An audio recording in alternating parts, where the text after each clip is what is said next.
Hello and welcome back to Just Ask Mrs. Hurlbut. This is episode 42, and I'm alone again and feeling very confident, I think. Our topic today is, simply put, look up. You might be wondering what in the world that's all about. Well, I have a whole bunch of stories I could tell you right now, and since I'm alone with no questions in front of me, I'm just going to go with my gut and what's been happening recently in my classroom. I told my students a story, the story of when I first came to the high school that I teach at. And I came from 25 years of elementary school before I entered this campus. And when I did, it was, I guess about 13 years ago, I had classrooms all over campus, so I brought my own cart and I traveled from room to room, but what I hadn't anticipated was that I'd be swimming upstream and fighting the mad rush of students who were no longer children, but adult-sized children, my size and bigger, coming at me down the hall. And to make matters worse or more difficult, they were all looking down. I didn't come from a school where students had cell phones. It was 2013 and kids didn't have phones yet, at least the elementary level kids didn't. So this was a very new environment for me. And I decided that the only way I could get from point A to point B without hurting myself or falling on my face with my cart was to just call out, look up, good morning, look up, good morning, look up. And I sort of became the teacher that said, look up to everybody. But it was the only way that I could get safely to the classroom.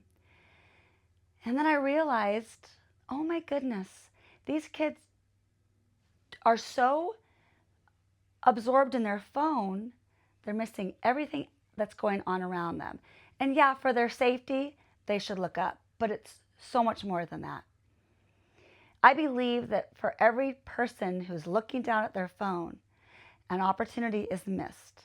A chance for them to meet somebody else, to grow in a relationship, to have somebody make their day with a smile, to hear a funny joke, to learn something new. And it was being lost by all these students. So I was talking to my classes this week and last, I guess it was this week, and I told them the story of how I met my husband, which I might have mentioned last episode. I met him skiing spring break. And now imagine it's 1982 and a bunch of high school seniors are headed to the slopes. Back in the day, a bunch of us could rent a house together, and that's what we did. My now husband's family had a house, and so he was there also with a group of people. I didn't know him, but I knew most of his friends. So what do you do when you want to meet up on the slopes in 1982? You make a phone call on a landline the week before, and you start spreading the word. Call your friends, call your friends. We're all going to meet at the top of chair 7 at 11 o'clock on Tuesday. This would be the 2 days after Easter. And that's what you did. And if you didn't show, you didn't show. And if you weren't seen, you weren't seen. But I got on that chairlift with my friends and got to the top, and there was this mass of classmates. It was really one of the coolest things I've ever seen. Just a whole bunch of high school seniors that I knew, dressed and ready to go skiing. And in that crowd was this boy who I didn't know, who is now my husband. Had we done all of that today, that would never have happened. How would it have happened today? We would have all just texted each other, or we would have found each other on our phones, and we would have followed the phone to the person, missing everything else between there and your destination. I promise you, as I told them, my husband and I would never have met. Not under those circumstances. I would have been looking at my phone. I would not have been looking up. And so I challenged my students to look up, because they'll never know, if they don't, what might be waiting for them. Every single time they look down, which is pretty much all day, those are missed opportunities. They changed the trajectory of their life because of their phone. I asked them questions like, what do you do when you're at a restaurant and you're waiting for your table? I look at my phone. What do you do when you're waiting in line in a ride at Magic Mountain or Disneyland or wherever you are? I look at my phone. What do you do when you're in a doctor's office waiting room? Look at my phone. Of course, I do that. We all do that. But if you're of this generation, that's all you know.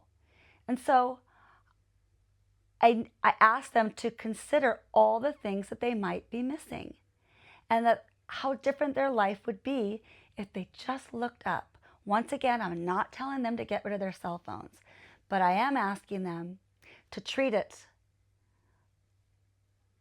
as what it is. Some people call it a loaded weapon. Some people call it a drug.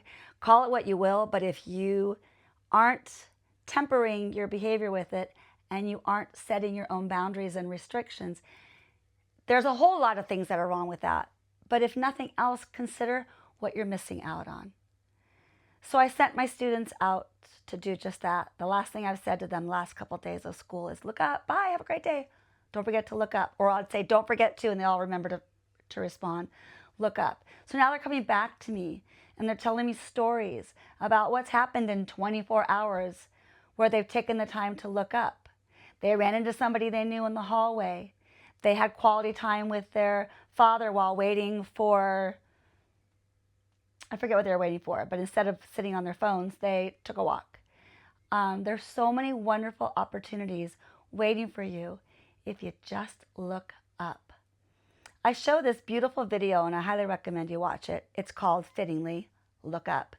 It's a little dated and it takes place, I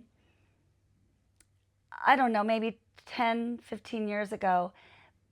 And of course, social media consists of Facebook, pretty much. There's not a whole lot else on the smartphone happening. But it's a beautiful poem that really speaks to all the things that you're missing out on, all the generational joys that have been lost, like playing outside, like playing board games, having a conversation in person with people, all these basic correspondences and events that took place, even in my own children's generation. My kids grew up without cell phones and spent most of their time outside because that was my rule. I had a no TV policy, which is a whole nother conversation.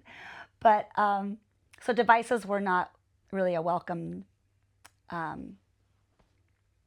medium in my household. And that was only half a generation ago, right? So my hope is that the pendulum is swinging back the other way. My own children are recognizing the importance of interaction and communication. But this video is it's really interesting, the way it's written and the way it's portrayed. And what happens towards the end is there's a story that plays out with a man looking for directions, and he stops a woman and a woman gives him directions, and that turns into a relationship, which turns into a marriage, which turns into family. And they show their life right up until they're separated by death at an old age. And then he goes back and he rewinds and shows that exact scenario. Only this time, instead of the man asking the woman for directions on a piece of paper, or he just has a phone in front of him and she walks right past him.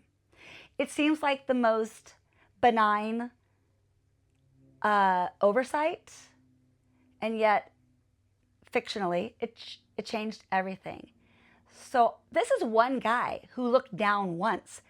I'm talking to students who are looking down incessantly, more than they're looking up. I'm so grateful that we have phone pouches in our classroom where everyone puts their phones when they walk in and they grab them when they walk out. And I have their full undivided attention. And there's no way of looking at anything, because I also ask them to keep their laptops closed when we're working in dialogue. They are looking up. They see the value. They recognize the freedom in that. And so now with this challenge, they're opening their eyes to this world that's just waiting for them. So I encourage everybody, no matter how old you are, look up.